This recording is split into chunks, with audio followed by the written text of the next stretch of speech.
ফাতেমা ডাক দিয়া বলে, স্বামী গো, আমার যত অপরাধ আপনি ক্ষমা করে দেন।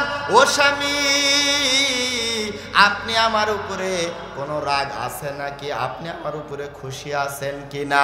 হযরতে আলী ডাক দিয়া বলে, হে ফাতেমা, বিভিন্ন যুদ্ধের ময়দানে গেছি, তরবারির আঘাত খেয়েছি, কাফের বেঈমানদের বিভিন্ন কটু কথা আমি শুনছি। সব দুঃখ বেদনা নিয়ে আমি আলী বাড়ির মধ্যে যখন প্রবেশ করছি, প্রবেশ করা তোমার চেহারার মধ্যে যেই মাত্র আমার নজর পড়ছে রে ফাতেমা, আমার কলিজাটা সঙ্গে সঙ্গে ঠান্ডা হয়ে গেছে। আমার ভাইরা, আমার বাবাজিরা, এইবার রহমতের নবী সাহাবীদের দিকে যখন তাকাইছে বাজান রে, এইবার নবী তাকায় দেখে হযরতে ওমরের মনটা বেজার দেখা যায়। এ বাজার, নবী আমার ডাক দিয়া বললেন, সাহাবীরা রে, আমি নবী ঘুমের ঘরে স্বপ্নের মধ্যে দেখলাম বিশাল বড় একটা জান্নাত, সুন্দর বালাখানা। এই সুন্দর বালাখানা দেখে আমি নবী ওই জান্নাতটা দেখার জন্য গেলাম। জান্নাতের ভিতরে প্রবেশ করলাম, দেখি একটা সুন্দরী রমণী ওযু করতেছে। আমি জিজ্ঞাসা করলাম, সুন্দরী রমণী, এই জান্নাতটা কার? আমি নবী জানতে চাই। ওই রমণী এমন একজন সাহাবীর নাম বলছে। সাহাবীরা বলো তো, ওই সাহাবীর নাম তোমরা বলতে পারবানি? সাহাবীরা ডাক দিয়া বললেন, ইয়া রাসূলুল্লাহ, ইয়া হাবিবাল্লাহ, মেহেরবানি করে আপনি বলে দেন। আল্লাহর নবী ডাক দিয়া বললেন, সাহাবীরা রে, ওইটা অন্য কোন সাহাবী নয়, আমার 2 নাম্বার সাহাবী হযরতে ওমরের জান্নাত। জোরে কোন মারহাবা। এইবার রহমতের নবী বাজার তাকায় দেখে 3 নাম্বার সাহাবী হযরতে আলী রাদিয়াল্লাহু তাআলা আনহু, হযরতে ওসমান রাদিয়াল্লাহু, 3 নাম্বার সাহাবী হযরতে ওসমান রাদিয়াল্লাহু তাআলা আনহুর মনটা বেজার দেখা যায়। আল্লাহর নবী ডাক দিয়া বললেন, সাহাবীরা, জান্নাতের মধ্যে আমার একজন দোস্ত হবে, আমার একজন বন্ধু থাকবে। এ সাহাবীরা, বলো তো জান্নাতের মধ্যে কোন সাহাবী আমার বন্ধু হবে? সাহাবীরা ডাক দিয়া বললেন, নবী গো, আপনি বলে দেন। আল্লাহর নবী ডাক দিয়া বললেন, সাহাবীরা রে, এইটা অন্য কোন সাহাবী নয়, আমার 3 নাম্বার সাহাবী হযরতে ওসমান জিন্নুরাইন। এইবার আমার নবী বাজান রে তাকায় দেখে হযরতে আলীর মনটা খারাপ দেখা যায়, বেজার করে বসে আছে। এইবার রহমতের নবী বাজার ডাক দিয়া বললেন, সাহাবীরা রে, আমি নবী যে জান্নাতের মধ্যে থাকবো, এই জান্নাতের সামনে একটা সুন্দর জান্নাতের বালাখানা আল্লাহ রাব্বুল আলামিন নির্মাণ করে দিবেন আমার একজন সাহাবীর জন্য। এই সাহাবীরা বলো তো, আমি নবীর জান্নাতের সামনে যার জান্নাত হবে, ওই জান্নাতের মধ্যে কোন সাহাবী থাকবে তোমরা বলতে পারবা নাকি? সাহাবীরা ডাক দিয়া বললেন, নবী গো, আপনি বলে দেন কোন সাহাবী আপনার জান্নাতের সামনে জান্নাতে থাকবে। আল্লাহর নবী ডাক দিয়া বললেন, সাহাবীরা রে, অন্য কোন সাহাবী নয়, আমার জামাতা হযরতে আলী। আল্লাহর নবী বাজান রে আলী সম্পর্কে বলছে, আনা মাদিনাতুল ইলমি ওয়া আলিউম বাবুহা। আল্লাহর নবী বলছে, আমি হলাম এলেমের শহর, আর আলী হলো সেই এলেমের শহরের দরজা। জোরে কোন মারহাবা।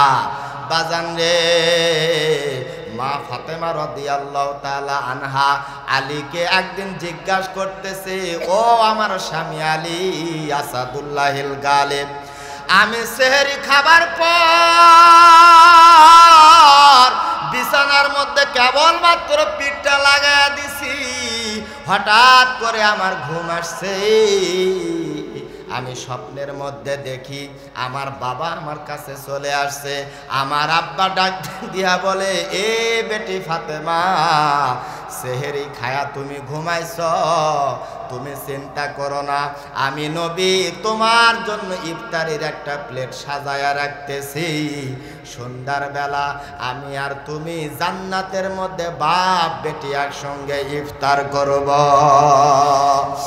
এইবার ফাতেমা ডাক দিয়া বলে, স্বামী গো, আপনি তো এলেমের শহরের দরজা, এই স্বপ্নের তাবিরটা আপনি বলে দেন। এ বাজান, গাছের গোড়া কাটলে গাছটা যেমন মাটির মধ্যে থাস করে পড়ে যায়, হযরতে আলী দাঁড়িয়ে ছিল, হযরতে আলী রাদিয়াল্লাহু তাআলা আনহু বসে পড়লেন, ডাক দিয়া বললেন, ফাতেমা রে, দুনিয়াতে আমার ভালোবাসার একটা আলো ছিল, একটা বাতি ছিল, একটা মানুষ ছিল। এ ফাতেমা, তুমি যে স্বপ্ন দেখছো, আল্লাহর নবী তোমাকে যা বলছে, আজকে আমার ভালোবাসার বাতি ফাতেমা দুনিয়া থেকে বিদায় নিবে। ফাতেমা এইবার বাজান রে, হযরতে আলীর দুইটা পা জাপটা ধরে ডাক দিয়া বলে, স্বামী গো, আমার আব্বা বলেছে ফাতেমা, এমন একটা মানুষের ঘরের মধ্যে তোকে আমি দিলাম। এ ফাতেমা, খবরদার আমার আলীকে যেন তুই কষ্ট দিস না মা। ও বেটি ফাতেমা, কোন মহিলা মারা যায় আর তার স্বামী যদি বলে আমি আমার বিবির উপরে খুশি ছিলাম, আমার বিবি ভালো ছিল, আল্লাহর নবী ডাক দেয়া বলে, উম্মতের মহিলারা তোমরা শোনো, বেশক ওই মহিলাটা আল্লাহর জান্নাতের মধ্যে প্রবেশ করবে। ফাতেমা ডাক দিয়া বলে, স্বামী গো, আমার যত অপরাধ আপনি ক্ষমা করে দেন। ও স্বামী, আপনি আমার উপরে কোনো রাগ আছে নাকি? আপনি আমার উপরে খুশি আছেন কিনা? হযরতে আলী ডাক দিয়া বলে, হে ফাতেমা, বিভিন্ন যুদ্ধের ময়দানে গেছি, তরবারির আঘাত খেয়েছি, কাফের বেঈমানদের বিভিন্ন কটু কথা আমি শুনছি, সব দুঃখ বেদনা নিয়ে আমি আলী বাড়ির মধ্যে যখন প্রবেশ করছি, প্রবেশ করা তোমার চেহারার মধ্যে যেই মাত্র আমার নজর পড়ছে রে ফাতেমা, আমার কলিজাটা সঙ্গে সঙ্গে ঠান্ডা হয়ে গেছে। ফাতেমা ডাক দিয়া বলে, আলী রে, এ প্রাণের স্বামী আলী, তোমার কাছে আমি একটা ওসিয়ত করতে চাই। বলে, কি ওসিয়ত? কি ওসিয়ত বলো। হযরতে ফাতেমা ডাক দেয়া বলে, আলী, আমি যেদিন দুনিয়ার থেকে চলে যাব, গভীর রাত্রে আমার লাশটা দাফন করবে, দুনিয়ার কোনো মানুষ যেন না জানে। হযরতে আলী বাজান রে, এইবার ফাতেমার লাশটা নিয়ে চিন্তা করতেছে, আমার দুইটা ছেলে হাসান আর হোসাইন আর আমি মিলা তিনজন, এই খাট ধরতে লাগবে চারজন, আর একজন মানুষকে কোথায় পাবো, কোথায় পাবো রে আর একজন মানুষ? এ বাজার, হঠাৎ গভীর রাত্রিতে দরজার মধ্যে কে জানে টক টক করে আওয়াজ করতেছে। হযরতে আলী ডাক দিয়া বলেন, কে গো ভাই? বাইরে থেকে সালাম দিয়া ডাক দিয়া বলে, আলী রে, আমি আবু যর গেফারি। বলে, আবু যর গেফারি, তুমি কেন আমার দরজার মধ্যে আসছো? হযরতে আবু যর গেফারি ডাক দিয়া বলে, আল্লাহর নবীর সাহাবী আলী, কাল রাতে স্বপ্নের বেলায় আমি দেখি রহমতের নবী ডাক দিয়া বলে, আলী রে, আমি যখন দুনিয়াতে ছিলাম, এ আবু যর, তুমি আমার খেদমত করে তুমি আমাকে খুশি করেছ। এ আবু যর, আমি নবী দুনিয়ায় নাই, তুমি যদি আল্লাহর রাসূলকে খুশি করতে চাও তাড়াতাড়ি করে তুমি আলীর বাড়ির দরজায় চলে যাও, ফাতেমার কবর খনন করো। কেউ জানে না ফাতেমার কবরস্থ তুমি করতে যাও। একটা কোদাল নিয়ে বাজান রে আবু যর গেফারি কবর খনন করতেছে। কবর খনন করা হয়ে গেছে বাজান রে।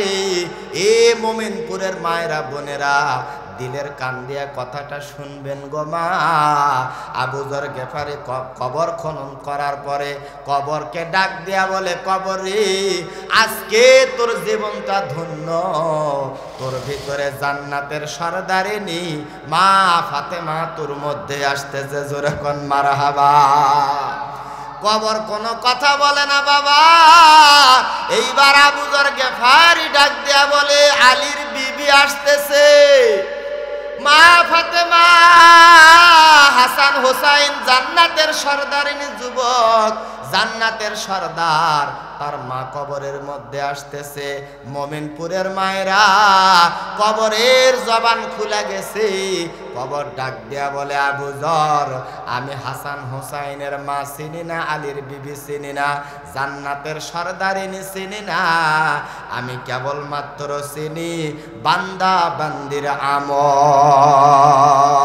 কবর ডাক দেয়া বলে, আবু যর কোন মানুষ যদি আমল নিয়ে কবরের মধ্যে আসে কবরের মাটি অনেক দূর পর্যন্ত ফাঁকা হয়ে যাবে। আর যদি বাজান রে কোন মানুষের আমল যদি খারাপ হয়ে যায়, কবর ডাক দেয়া বলে, আবু যর আমি কবরের মাটি এত জোরে দুই দিক থেকে চাপা দিব, দুই পাশের হাড্ডি আর এক পাশের হাড্ডির মধ্যে ঢুকে যাবে। এলাকার মায়েরা বোনেরা কেন পর্দা করো না মা, কেন নামাজ পড়ো না, কেন কোরআন তেলাওয়াত করো না মা? জান্নাতের সরদারিনী মহিলাকে যদি কবর না চিনে তাহলে আপনাকে আর আমাকে মনে হয় বেশি চিনবে না, কি বলেন? প্রিয় ভাইরা আমার, এইবার রহমতের নবী তাকায়া দেখে আবু তালহা হাতটা বাজান রে এই রকম করে নাড়তেছে। আর তাকায়া দেখে বাজান নবীর আর একজন সাহাবী হযরতে জুবায়ের রাদিয়াল্লাহু তাআলা আনহু মনটা বেজার করে বসে আছে। আল্লাহর নবী ডাক দিয়া বলে, এ সাহাবীরা আমি নবীর জান্নাতের মধ্যে দুইটা খাদেম থাকবে। সাহাবীরা বলো তো দেখি ওই দুইটা খাদেম কে হবে, তার নাম কি তোমরা বলতে পারবা নাকি? এইবার সাহাবীরা ডাক দেয়া বলে, রহমতের নবী আপনি বলে দেন। নবী আমার ডাক দেয়া বলল, জান্নাতের ভিতরে আমার দুইটা খাদেম হবে। এক নাম্বারে বাজান রে আবু তালহা, দ্বিতীয় নাম্বারে হযরতে জুবায়ের রাদিয়াল্লাহু তাআলা আনহু।